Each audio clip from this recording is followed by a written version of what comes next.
Là comme un dessin d'enfant sur un vieux cahier d'écolier, au souvenir de tes 9 ans que je n'ai jamais oublié.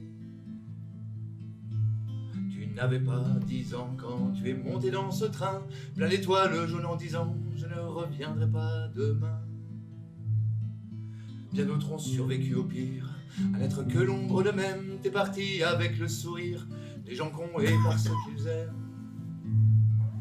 Tu avais le regard trop rose pour que les corbeaux te tolèrent, pour que l'humanité te cause. Tu avais le regard trop clair. Mon petit bonhomme aux yeux rouges,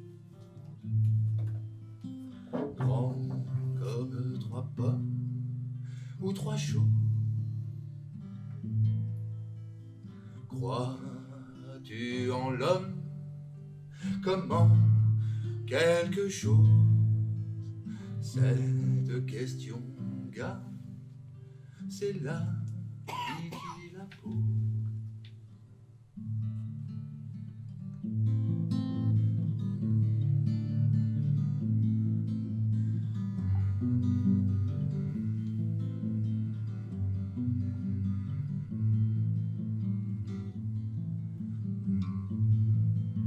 J'ai jamais oublié d'avoir les yeux de ta couleur, et si parfois j'ai pu plier, jamais je n'ai repeint mon cœur. Couleur des circonstances, de la mode des hommes, mes yeux toujours ont les nuances des promesses d'un petit bonhomme. Mon petit bonhomme aux yeux rouges,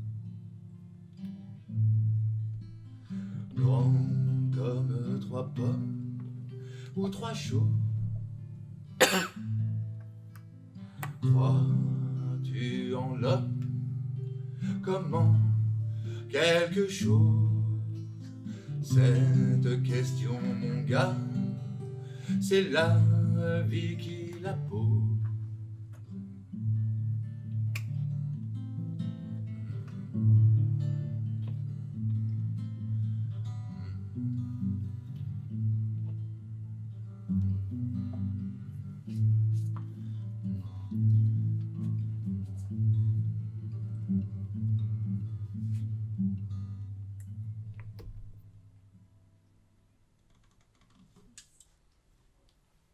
Cette chanson, c'est une chanson de Georges.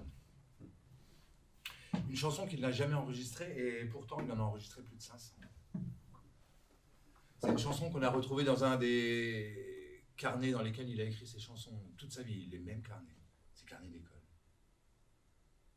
Avant qu'on commence, je voudrais juste qu'on regarde quelque chose. On prend le temps qu'il faut. Regardez, j'ai une petite particularité physique à côté de laquelle je ne voudrais pas que vous passiez. Regardez bien, on a le temps. C'est très important, regardez. Voilà. Voilà, ça se passe au niveau du visage. Je vous aide un petit peu. Voilà. Regardez. Non, vous voyez rien? Les enfants, il y a des enfants. Regardez. En général, ça marche mieux avec les enfants. J'ai un œil rose. C'est pas une métaphore, hein, c'est vraiment une particularité physique. Regardez, regardez bien. Ça marche avec n'importe lequel. Vous voyez pas? Ben moi je vous promets que d'ici une petite heure, cet œil rose, vous le voyez. Georges, depuis qu'il est tout petit, il entend de la musique dans sa tête. Alors, c'est très agréable. Quoique un peu pénible parfois, ça lui arrive partout. Ça lui arrive sur la plage où il passe ses longs étés à 7. Ça lui arrive aux terrasses des bistrots avec les copains, les copines, ça lui arrive à l'école, ça lui arrive quand il monte un mur avec son maçon de père, ça lui arrive à table avec la maman, ça lui arrive dans sa chambre, partout. Il lui suffit de fermer les yeux pour se couper du monde. Seulement, le jeune Georges, cette musique, il ne sait pas trop quoi en faire. Un jour, il arrivera à la poser sur le monde, ou il arrivera à poser le monde dessus, mais un jour, il fera le lien. Georges, c'est un enfant jovial, un enfant vigoureux, un enfant fort, voire un peu bagarreur parfois. Mais c'est aussi un enfant rêveur. Quand je dis rêveur, je ne veux pas dire mélancolique ou sujet au vague à l'âme, hein, c'est pas du tout le genre de la maison, non. Cet enfant n'a pas le vague à l'âme, cet enfant a le rose à l'œil, les paroles authentiques de papa. Ouais. C'est un enfant rêveur, il voit les choses à sa manière. L'enfant se passe tant bien que mal entre la plage, l'école, où on va de moins en moins, les terrasses, les cafés, les bistrots, la musique. Depuis toujours, Georges, il cultive un goût pour ce qui est marginal. Ouais. Alors très vite, il va s'acoquiner avec des loulous, des petits loupards. Ouais. Alors, jamais rien de bien méchant, on flirte toujours un peu avec la légalité, un peu avec la moralité, mais ce qui devait arriver un jour arrive. Ils commettent un larcin, un vol. Ils vont voler des bijoux chez un bijoutier. Jusque-là, tout va bien. L'histoire ne dure pas très longtemps parce qu'ils se font choper dès le lendemain, en tentant de revendre les bijoux au bijoutier auquel ils les avaient volés. C'est authentique. Là déjà, on flirte avec le génie dans la bêtise. L'histoire se tasse très vite. À ce moment-là, Georges, il a une vingtaine d'années, quand la guerre, la Deuxième Guerre mondiale éclate.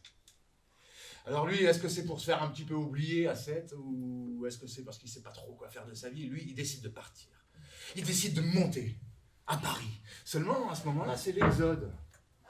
L'exode, c'est-à-dire que la moitié de la France du Nord descend dans la moitié de la France du Sud. Lui, il fait le chemin inverse, exactement, à contre-courant. Et ça, mon Georges, il kiffe. Alors il fait le chemin en chantant. On t'a cette effrontée qui peut chanter pendant que Rome brûle. Elle brûle tout le temps. On t'a qui malgré tout fredonne des chansons à Gavrocha, Mimi Pinson. En 1937, que faisiez-vous, mon cher? J'avais la fleur de l'âge et la tête légère, et l'Espagne flambait dans un grand feu grégeois. Je chantais et j'étais pas le seul, il y a de la joie. Et Georges arrive à Paris avec la musique aux lèvres. À Paris, il est recueilli par tante Anna. Tante Anna, c'est la sorella della mamma, la sœur de maman. Elle habite un joli petit appartement dans le 14e arrondissement, rue d'Alésia. Et, oui, pas mal. Et tenez-vous bien, tante Anna, chez elle, elle a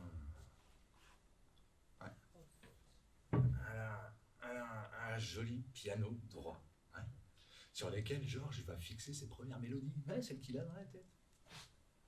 Et Georges, il découvre la bohème parisienne.